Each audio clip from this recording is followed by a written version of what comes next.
नमस्कार विद्यार्थी मित्रांनो, स्टँडर्ड 10 मॅथ्स पार्ट 2 मधील आपण 6th चॅप्टर ट्रिग्नोमेट्री शिकणार आहोत. या चॅप्टरची ओळख तुम्हाला 9th स्टँडर्डमध्ये झालेली आहे. त्याचबरोबर 3 बेसिक ट्रिग्नोमेट्रिक रेशोज म्हणजे साइन थीटा, कॉस थीटा आणि टॅन थीटा ह्याच्या डेफिनेशन्स, त्यांच्या तुम्हाला व्हॅल्यूज 0 to 90 डिग्रीपर्यंतच्या ह्याही माहीत आहेत. त्याचबरोबर एक ट्रिग्नोमेट्रिक आयडेंटिटी तुम्ही शिकला, sine square theta plus cos square theta equal to 1 आणि त्यावर आधारित काही एक्झाम्पल्स आपण सॉल्व केलेले आहेत. पुन्हा एकदा तो भाग रिवाईज करूया.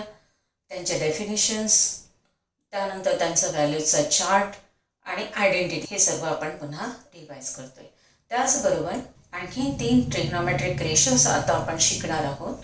ते त्याचे मल्टिप्लिकेटिव्ह इन्व्हर्स शिकणार आहोत, ते बघूया.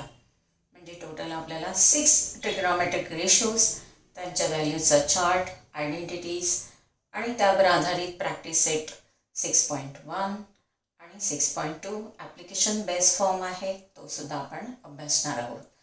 सुरुवात करूया गेल्या वर्षी झालेल्या भागाची रिव्हिजन. ट्रिग्नोमेट्रिक रेशोज म्हटलं की आपण राईट अँगल ट्रायंगल यूज करायचं आहे. इथे राईट अँगल ट्रायंगल ड्रॉ केलेला आहे. Triangle ABC, measure angle B is equal to 90 degree, C theta डिग्रीने डिनोट केलेला आहे.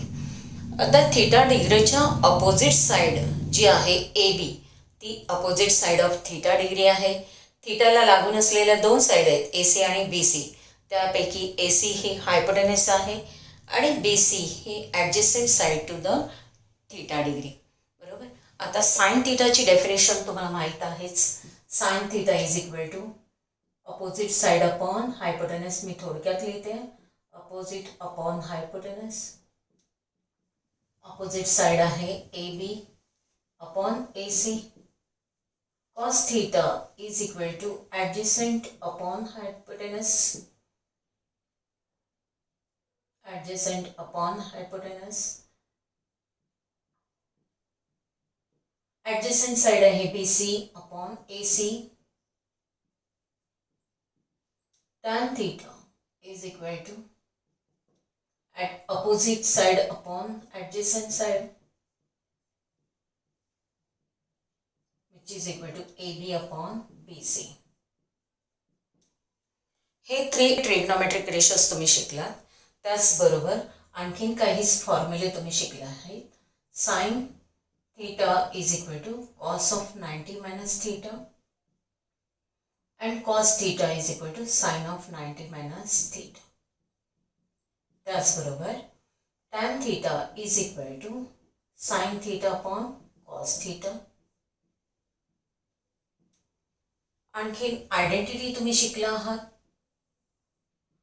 की sin square theta plus cos square theta is equal to 1. आणि ह्या 3 ट्रिग्नोमेट्रिक रेशोजच्या व्हॅल्यूज 0, 30, 45, 60, 90च्या व्हॅल्यूज सुद्धा आपण पाहिलेल्या आहेत. आता आपण ह्याच्या इन्व्हर्स किंवा reciprocals of sine theta, cos theta, tan theta पाहणार आहोत. ह्याचा रेसिप्रोकल आहे साइन थीटाचा cosec theta, that is 1 upon sine theta. आणि म्हणून डेफिनेशन सुद्धा रेसिप्रोकल असणार आहे. इन्व्हर्स मल्टिप्लिकेटिव्ह इन्व्हर्स असणार आहे. हायपो upon opposite, that is AC upon AB. cos theta is equal to reciprocal of cos theta, sec theta 1 upon cos theta, which is equal to hypo upon adjacent, that is AC upon BC. Then tan theta is a reciprocal आहे cot theta is equal to 1 upon tan theta is equal to adjacent upon opposite. याच्या उलट म्हणजेच BC upon AB. हे reciprocals, ह्या definition तुम्ही यावरूनच लक्षात ठेवायचे. मेन हे 3 ट्रिग्नोमेट्रिक रेशोज आहेत, त्यांच्या डेफिनेशन तुम्हाला माहीत असल्या तर आपल्याला मल्टिप्लिकेटिव्ह इन्व्हर्स सहजपणे लिहिता येतं. त्याचबरोबर आणखीन ह्याच्यामध्ये जे रिलेशन आहे साइन थीटा कॉस थीटामध्ये, तसेच टॅन थीटा आणि कॉट थीटामध्ये सुद्धा आहे. Tan theta is equal to cot of 90 minus theta. तसेच sec theta is equal to cosec of -90 minus theta. आणि ह्याचा उपयोग आपण व्हॅल्यूजचा चार्ट लिहिण्यासाठी करणार आहोत. Sine theta is equal to cos of 90 minus theta. हे रेसिप्रोकल्स आहेत, म्हणजेच काय implies cosec theta into sine theta is equal to 1, then sec theta into cos theta is equal to 1 and cot theta into tan theta is equal to 1. आपण trigonometric रेशोच्या व्हॅल्यूचा chart पाहतोय. इथे angles लिहिलेले आहेत row मध्ये 0 degree, 30 degree, 45 degree, 60 degree, 90 degree. आणि कॉलम्समध्ये trigonometric ratios लिहिलेले आहेत. Sine theta, cos theta, tan theta, cot theta, cosec theta आणि सेक थीटा. आता ह्या व्हॅल्यूज आपल्याला बाय हार्ट करण्याची गरज नाही आहे. त्यासाठी काय ट्रिक आहे ते आता आपण पाहतोय. जर तुम्हाला साइन थीटाची ही जी लाईन आहे ह्या सर्व व्हॅल्यूज माहीत असतील तर संपूर्ण टेबल आपल्याला लिहिता येतं. बघूया आपण साइन थीटा. आता ह्यासाठी तुम्हाला 30 degree, 60 degree, 90 degree triangle theorem माहिती आहे. त्याचबरोबर 45 degree, 45 degree, 90 degree triangle theorem माहीत आहे. हे दोन्ही थिअरम्स माहीत आहेत. आणि या थिअरममध्ये काय म्हटलेलं आहे तर side opposite to 30 degree, 30 degree आहे, त्याच्या अपोजिट साईड कोणती आहे, BC आहे. ही AC म्हणजे हायपोटेनसच्या, हे हायपोटेनस आहे त्याच्या हाफ असते. सपोज हायपोटेनस मी 1 मानलं तर त्याच्या हाफ AC म्हणजेच काय असणार आहे 1/2. and the side opposite to 60 degree is AB which is √3/2 times hypotenuse. म्हणजे हायपोटेनस AC आहे त्याचा √3/2 इंटू आहे, म्हणजे √3/2 इंटू 1 म्हणजेच √3/2. आणि 45 डिग्रीमध्ये कसं आहे, 45 डिग्रीच्या ऑपोजिट साईड PQ पण आहे आणि QR सुद्धा आहे. या दोन्ही इक्वल आहेत आणि त्या हायपोटेनसच्या 1/√2 टाइम्स आहेत. सपोज हायपोटेनस 1 असेल तर ही 1/√2 आहे आणि ही सुद्धा 1/√2 आहे. ह्याच्यावर आपल्याला साइनच्या व्हॅल्यूज लिहिता येतात.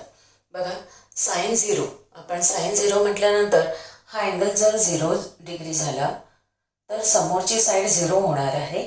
अपोजिट साईड हा 0 डिग्री झाला म्हणजे अपोजिट साईड 0 होणार आहे. म्हणजे साइन 0ची व्हॅल्यू अपोजिट्स अपॉन हायपोटेनस म्हणजे 0 अपॉन समथिंग इज 0. साइन 30 is equal to opposite side upon hypotenuse 1/2 divided by 1, that is 1/2. Sin 45 degree is opposite upon hypotenuse 1/√2 divided by 1, that is 1/√2. Sin 60 is equal to opposite upon hypotenuse √3/2 divided by 1, that is √3/2. And sin 90 is equal to opposite upon hypotenuse, that is AC upon AC, 1 upon 1, 1. आता आपण cos थीटाचे values लिहिणार आहोत, पण त्यासाठी कोणतं relation use करणार आहोत तर sine theta is equal to cos of 90 minus theta. म्हणजेच काय, जर साइन 0 असेल तर कॉसची व्हॅल्यू काय असेल, कॉस 90 मायनस 0 म्हणजे कॉस 90 सेम असते. साइन 30 असेल तेव्हा कॉस ऑफ 90 मायनस 30 म्हणजे कॉस 60. हे दोन्ही जे अँगल्सची सम 90 डिग्री असेल, कॉम्प्लिमेंटरी असेल तर त्यांचे व्हॅल्यूज साइन आणि कॉसच्या व्हॅल्यू सेम असतात. म्हणजेच कॉस 0 म्हणजे साइन 90ची व्हॅल्यू 1 असणार आहे. म्हणजेच cos 0 is equal to sine 90ची व्हॅल्यू असणार आहे 1. कॉस 30 म्हणजे साइन 60ची value √3/2. Cos 45 sine 45 same value. Cos 60 आणि साइन 30 सेम आणि कॉस 90 साइन 0 सेम. म्हणजे ही लाईन जी आहे ती तुम्ही उलट डिरेक्शनने लिहिली की तुम्हाला सर्व कॉसच्या व्हॅल्यूज मिळतात. का बरं, कारण हे रिलेशन आहे त्यांच्यामध्ये. तर टॅन थीटाची डेफिनेशन तुम्हाला माहिती आहे. Tan theta is equal to sine theta upon cos theta. याचा वापर करून आपण ह्या दोघांचा भागाकार करणार आहोत, डिव्हिजन करणार आहोत. बघा, 0/1 0, 1/2 डिवायडेड बाय √3/2, 2 कॅन्सल झाले, 1/√3, 1/√2 डिवायडेड बाय 1/√2 सेम नंबरनी डिवाइड केले, कोशंट 1, √3/2 डिवायडेड बाय 1/2, 2 कॅन्सल, √3/1 म्हणजेच √3, आणि 1/0 मिनिंगलेस म्हणजेच नॉट डिफाईन्ड. आता टॅन थिटा आणि कॉट थिटा, जे साइन थिटा आणि कॉस थिटामध्ये रिलेशन आहे तेच टॅन थिटा आणि कॉट थिटामध्ये आहे. म्हणजेच काय, tan theta is equal to cot of 90 minus theta. म्हणजेच टॅन 0ची व्हॅल्यू आणि कॉट 90ची व्हॅल्यू सेम असणार आहे. टॅन 30ची व्हॅल्यू आणि कॉट 60ची व्हॅल्यू सेम, कॉट 45 आणि टॅन 45 सेम. म्हणजेच ह्याच व्हॅल्यू आपण उलट डिरेक्शनने लिहिल्या की आपल्याला कॉट थिटाच्या व्हॅल्यूज लिहिता येतात. आता इथे काय येणार आहे, नॉट डिफाईन्ड, √3, कॉट 45 1, कॉट 60 1/√3 आणि कॉट 90 0. आता कोसेक थिटा म्हणजे काय, तर 1/sin थिटा. म्हणजेच कोसेक थिटा हा साइन थिटाचा रेसिप्रोकल आहे. साइन थिटाच्या सर्व व्हॅल्यूज माहिती आहेत. हा रेसिप्रोकल काय घेणार आहे, म्हणजे डिनॉमिनेटर न्यूमरेटर इंटरचेंज करायचे. आता ह्याला डिनॉमिनेटर नाही, तो काय असेल 1, म्हणजे 0/1च्या ऐवजी इथे काय 1/0 मिनिंगलेस आहे, नॉट डिफाईन्ड आहे. नंतर ह्याचा रेसिप्रोकल 2/1 म्हणजे 2, √2, 2/√3, 1/1 म्हणजेच 1. सेक थिटा आणि कोसेक थिटामध्ये सुद्धा हेच रिलेशन आहे. म्हणजे sec theta is equal to cosec of 90 minus theta, हे रिलेशन आहे. आणि म्हणून कोसेक थिटाच्या व्हॅल्यू ह्या डिरेक्शनने लिहिल्या की तुम्हाला सेक थिटाच्या व्हॅल्यूज मिळतात. किंवा सेक थिटा हा कॉस थिटाचा रेसिप्रोकल आहे. म्हणजे कॉस थिटाच्या व्हॅल्यूज माहिती आहेत, त्याचे आपण रेसिप्रोकल घेऊया. 1चा रेसिप्रोकल 1, 2/√3, √2, 2/1 म्हणजे 2, आणि 0/1च्या ऐवजी 1/0 म्हणजे नॉट डिफाईन्ड. बघा, ह्याच व्हॅल्यू आपण उलट दिशेने लिहिल्या की आपल्याला सेक थिटाच्या व्हॅल्यूज मिळतात. अशा प्रकारे हा तुम्हाला चार्ट, जर साइन थिटाच्या व्हॅल्यूज माहीत असतील आणि सपोज हे तुम्हाला थिअरम्स नाही आठवले तर आणखीन एक सोपी ट्रिक आहे. सपोज ह्याच्या डोक्यावर मी 0, 1, 2, 3, 4 लिहिले. प्रत्येक ह्याला नंबरला आपण 4ने डिवाइड करूया, डिवाइड बाय 4, आणि त्याचं स्क्वेअर रूट घेऊया. तर ज्या व्हॅल्यूज मिळतील त्या आपल्याला साइन थिटाच्या व्हॅल्यूज मिळतील. 0/4 म्हणजे 0, 0चं स्क्वेअर रूट 0 असणार आहे. त्यानंतर 1/4 ह्याचं स्क्वेअर रूट काय असणार, 1/2, √2/4 म्हणजे 1/2, ह्याला भागलं तर √1/2 म्हणजेच 1/√2, √3/4चं रूट आहे 2, आणि ह्याचं √1 म्हणजेच 1. अशा प्रकारे ह्या सुद्धा तुम्ही ट्रिकने व्हॅल्यू साइन थिटाच्या मिळाल्या की तुम्हाला संपूर्ण टेबल लिहिता येतं. त्या उलट क्रमाने लिहिल्या की कॉस थिटाच्या मिळतात. टॅन थिटामध्ये ह्या दोघांचा भागाकार लिहायचा आहे, म्हणजे कोशंट लिहायचं आहे. आणि टॅन थिटाच्या व्हॅल्यूज आपण उलट क्रमाने लिहिल्या की कॉट थिटाच्या मिळत आहेत. कोसेक थिटा म्हणजे साइन थिटाचं रेसिप्रोकल घ्यायचे आहेत, म्हणजे आपल्याला ह्या व्हॅल्यूज उलट क्रमाने लिहिल्या की सेक थिटाच्या व्हॅल्यूज मिळतात. अशा प्रकारे हे टेबल तुम्हाला अतिशय महत्त्वाचं आहे. ह्याच्यावर आधारित 2 मार्कांसाठी 1 मार्कांसाठी एक्झाम्पल विचारले जातं. आता आपण ट्रिग्नोमेट्रिक आयडेंटिटीज पाहतोय. त्यातील एक आयडेंटिटी आपल्याला 9th स्टँडर्डमध्ये झालेली आहे. ती कोणती, sine square theta plus cos square theta equal to 1. आता आपण आणखीन 2 आयडेंटिटीज पाहणार आहोत. त्यासाठी आपण सहाय्यक ट्रिग्नोमेट्रिक रेशोज ह्या डेफिनेशन ट्रायंगलवरून आपण डेफिनेशन लिहूया. Sine theta is equal to opposite side upon hypotenuse. ही हायपोटेनस आहे थीटाच्या ऑपोजिट साईड आहे आणि ही थीटाला लागून असलेली ॲडजेसंट साईड आहे. तर ऑपोजिट अपॉन हायपोटेनस म्हणजेच A B upon A C. Cos theta is equal to adjacent upon hypotenuse BC upon AC. Tan theta is equal to opposite upon adjacent, that is AB upon BC. आणि त्याचे reciprocals म्हणजेच असं आहे तर cosec theta is equal to AC upon AB. Sec theta is equal to AC upon BC. And cot theta is equal to BC upon AB. तर हे 6 trigonometric ratios तुम्हाला मिळाले. तर ह्या राईट अँगल ट्रायंगलमध्ये आपण पायथागोरस थिअरम यूज करणार आहोत. In triangle ABC, measure angle ABC is equal to 90 degree. Therefore, AB square plus BC square is equal to AC square by Pythagoras theorem. Divided both sides by AC square, we get AB square plus BC square upon AC square equal to AC square upon AC square divided by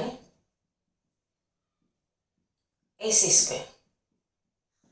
Now splitting these two terms, AB square upon AC square plus BC square upon AC square equal to 1. इथे काय केलं आपण कोणता rule वापरला? A plus B upon C असेल equal to A upon C plus B upon C. आता AB square plus upon A C square म्हणजेच A B upon A C bracket square plus B C upon A C bracket square equal to 1. पण A B upon A C का आहे? Sine theta. आणि B C upon A C का आहे? Cos theta. म्हणजे काय? Sine theta bracket square plus cos theta bracket square equal to म्हणजे sine square theta plus cos square theta equal to 1. हे आपल्याला 9th स्टँडर्डला झालेलं आहे. इथे साइन थीटा ब्रॅकेट स्क्वेअर म्हणजेच साइन स्क्वेअर थीटा ही फर्स्ट आयडेंटिटी आहे. आपल्याला सेकंड आयडेंटिटी मिळवायची आहे. प्रत्येक टर्मला आपण इथे या आयडेंटिटीला प्रत्येक टर्मला आपण कॉस स्क्वेअर थीटाने डिवाइड करूया. Now divide equation 1 by cos square theta. Cos square थीटाने डिवाइड करूया. Sine square theta upon cos square theta plus cos square theta upon cos square theta is equal to 1 upon cos square theta. Therefore, sin square theta upon cos square theta. Sin theta upon cos theta is equal to tan theta. Therefore, this is equal to tan square theta plus 1 is equal to 1 upon cos theta. Cos theta हा कोणाचा 1 upon cos theta. त्याचा inverse काय आहे? sec theta. Sec theta म्हणजेच 1 upon cos theta. Sec theta sec square theta. आता इथे कोणता rule फॉर्म्युले वापरले? Sine theta upon cos theta equal to tan theta and 1 upon cos theta is equal to sec theta. या फॉर्म्युलावरून आपण second identity मिळवली. तर टॅन स्क्वेअर थीटा की plus 1 is equal to sec square theta किंवा 1 plus tan square theta equal to sec square theta. आता आपण identity 1 ला cos square theta ने डिवाइड केलं. आता आपण sin square theta ने डिवाइड करूया. Divide equation 1 by sin square theta. Therefore, sin square theta upon sin square theta plus cos square theta upon sin square theta is equal to 1 upon sin square theta. याची value 1 plus cos theta upon sin theta. म्हणजे tan theta काय आहे?